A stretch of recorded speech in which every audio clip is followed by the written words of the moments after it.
Hi, I'm Langdon, the head career coach at Career Success Australia, and welcome to this training video as part of our May newsletter. You probably know that the most important document in your job application process is your resume. And what's the most important part of the resume?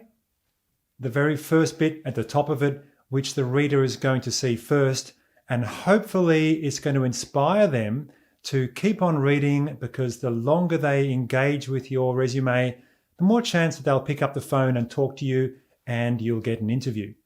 So we suggest and strongly recommend that what you have at the top of your resume is a profile statement, not a career objective statement, which is about what you want, what you're looking for, but a profile statement which clearly lays out your skills and experience that are relevant for that job. That's the best way of getting the reader to see that you are a good match for the role and encouraging them to look further into the details of what you have to offer. So we're going to look at a profile statement of one of our clients in a sort of before and after way. We're going to see an early version of that profile statement, and also one that we had worked on for a while, backwards and forwards with a client, to develop a much more powerful opening to their resume. So let's get started. Here's an early version of Deep's profile statement. You can see she's got a number of bullet points where she's starting to gather the technical terms and key information that she wants to include in her profile. We can see she's mentioned that she's a recent graduate, and she's got some key terms in here like network administration, ITIL and CCNA. She's also mentioned troubleshooting, desktop and network connectivity. And she's also got that she worked as an IT technician intern at a company here in Melbourne.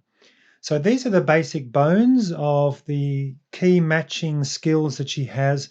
She's got these words in here because they appeared in the job ad. And so what she's starting to do is she's looked at where she has an overlap between her experience and the job ad, and is starting to work on including those terms here.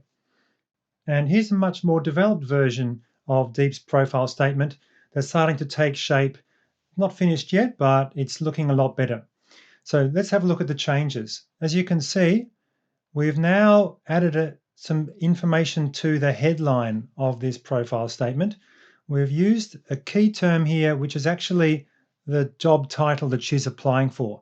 Now that's going to help with getting through the ATS, or applicant tracking software, applicant tracking system, that's trying to eliminate resumes that don't include enough of the key terms from the job ad. So that's helping with that. And we've also included the same term just a little bit lower in the profile statement itself to make sure that those terms are going to be picked up by the ATS.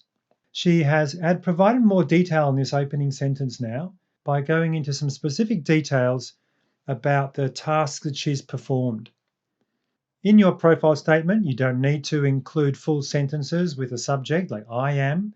So we just started with proficient in, and she's starting to list some of the key technical terms that they're looking for in the job ad. One of those was installing and troubleshooting operating systems. And what she's done is give some examples of those here in brackets just to flesh that out.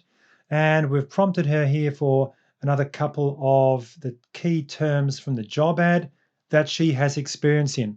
So the idea is that the reader, the recruiter or the hiring manager, whoever's looking at this, is going to be glancing through and seeing all the key terms that they're looking for. She's also got some details of her previous roles here, and again is starting to list some of the skills that she has and tasks that she performed in that role that overlap with the job ad.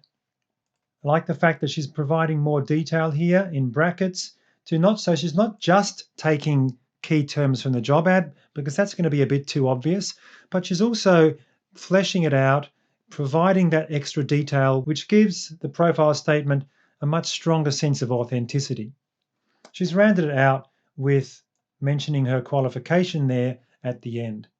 So this is still taking shape, but as you can see, we've removed any references to soft skills because it's the technical skills that the recruiter or hiring manager is going to be looking for in your documents. And we're really concentrating on just those which are mentioned in the job ad. So I hope that look at the development of a profile statement has been helpful for you. Remember the main points that we discussed, that you need to be using the key terms from the job ad. It needs to be nice and clear and short, and don't include any of the soft skills. They will be assessed by the company at the interview stage and via your referees. So focus on your key technical skills as they meet the requirements of the job ad. Get to work and all the best.